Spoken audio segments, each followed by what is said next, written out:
Hey everyone and welcome. So today we are going to look at the Facebook interview question. So stay tuned and I'll see you in just a bit.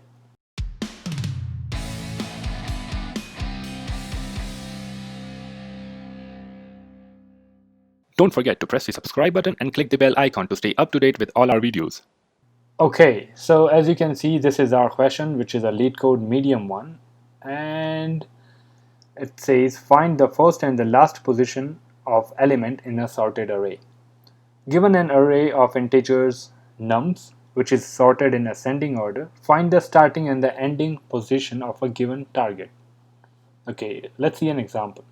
So this will be an array, and from this one, let's say they have given you a target 8.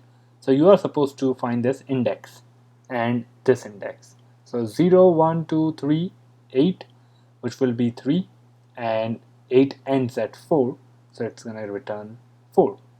Okay, so if you don't see any item or the target inside an array, you simply need to return a -1.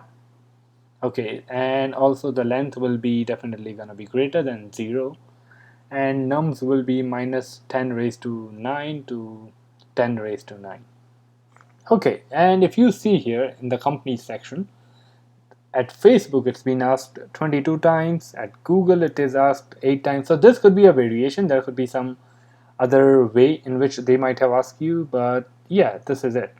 Okay, so here are few test cases which I have added here. So one could be in this question or in this array, let's say the target is 6, so this is the target.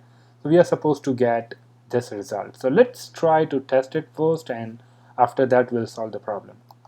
Okay, and target is 6. So if I run the code, it is going to tell me that the target or the answer should be expected, or output should be 5 and 9. Okay, in 1, let's say the target is 1 and this is an array, so we just have one location, right? So it should give you the start and end as the same index. So 0, 1, so starting is 1 and ends at 1 as well, right? So it should return 1 and 1. The same thing goes for -10 in this array. So 0, 1 and 1, and last point should be 2. Alright, let's take a look how can we solve this problem first of all, and then we'll solve it.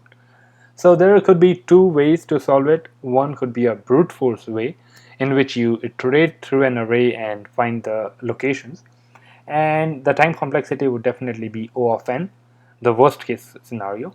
And in a binary, or the second option could be a binary search. And as this is a sorted array, so the binary search will take log of n. So let's see the brute force first.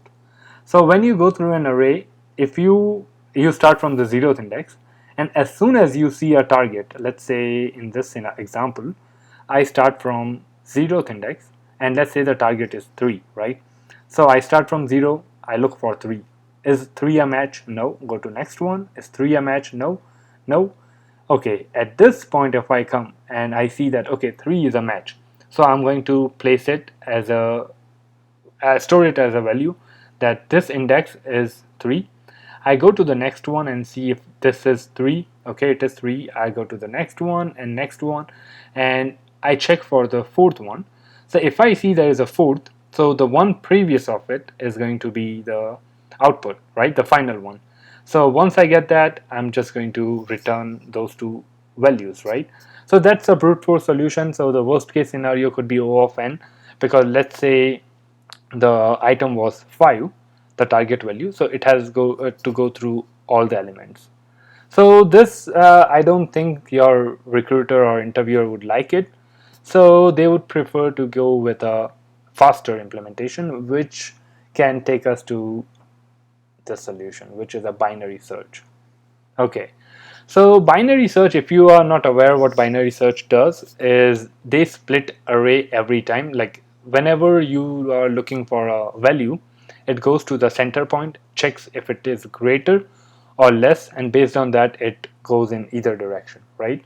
So if you are not aware of that, you should definitely check out the Geek for Geek. At that on that website you'll get a binary search algorithm. Okay, we are going to implement it, so don't worry about it.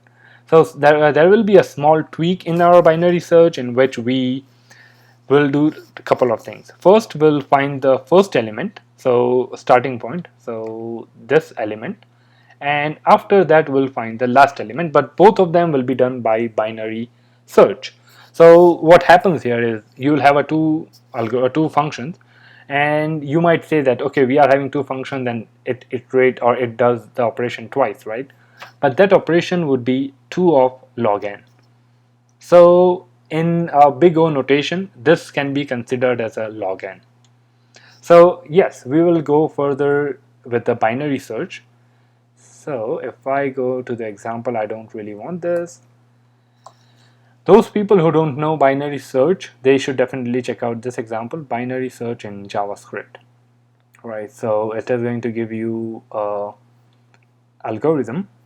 They have a recursive approach as well, but we are going to take the iterative one. So this is it. All right, let's try to use this particular example.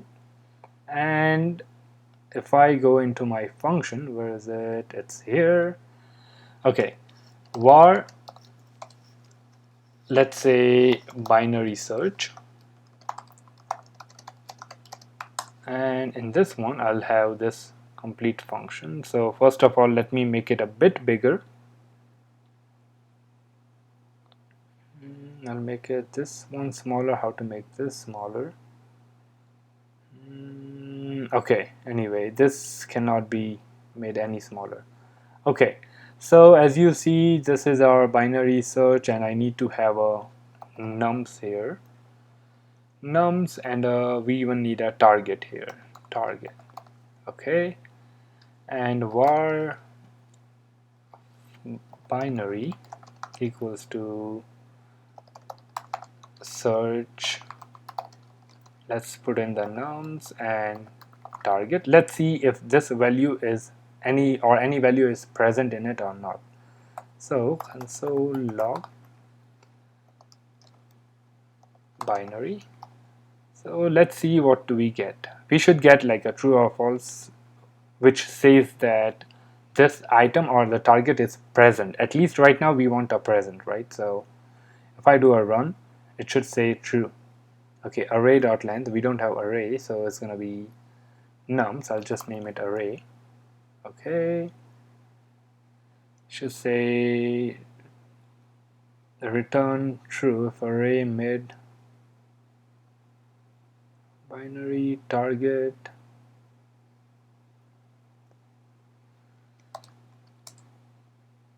To okay, if is equal to what is x? X is gonna be target, right? So we'll have x here. Run. Alright, so it says it is present in there.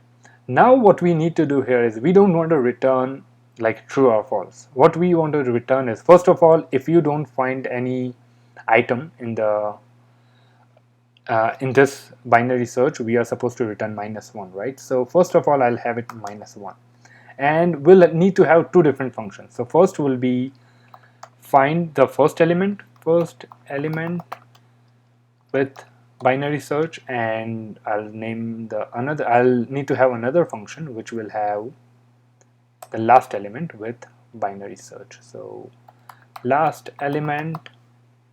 Okay, so both of these functions does the same thing. We can even have it integrated in one with saying that what kind of operation it does in the parameter, but for simplicity right now we'll just have like two separate functions.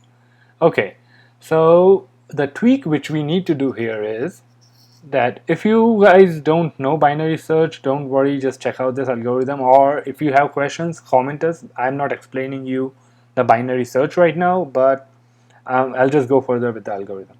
Okay, so the small tweak which we need to do here is in the mid. Whenever we find a mid, so for the first element, what we need to do is we need to check if the previous item is not the same as the current one, right? So if in binary search, if we are at this position, let's say if I am at position 6, so I need to check if the previous one is not equal to this one. If it is equal, we need to keep moving our end, this is end, to previous one.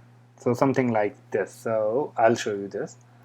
So for the first one, if array of mid is not equal to array of mid minus 1, in this case you need to return mid, or else you are supposed to return, or you just set it else stop equal not stop but end equal to mid minus 1.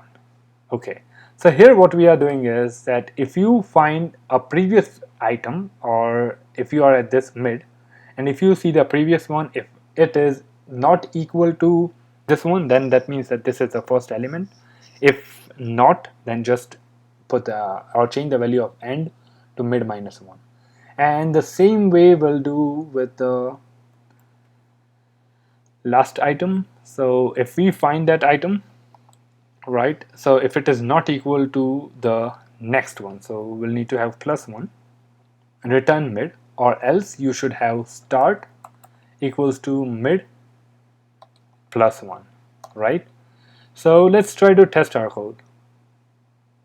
Okay, it's not gonna run because we haven't selected it, or we haven't called it anywhere. So return and first element, which is going to give a like pass in the variables nums and target, and second element or the last element and nums and target. Okay, let's give it a try. Okay, so this says it is accepted. Let's try to submit it. Seems like it is accepted. Alright, so as you see here that we have successfully completed this, and it ran in 68 milliseconds and the memory usage was 35 MB. Okay, so this is a problem which you might see at Facebook, or if you have seen this problem in your interview, do let us know in the comment section. And if you haven't subscribed to our channel, don't forget to subscribe it, and we are even on Instagram, so follow us on Instagram as well. I'll see you in the next video and have a good one. Bye bye.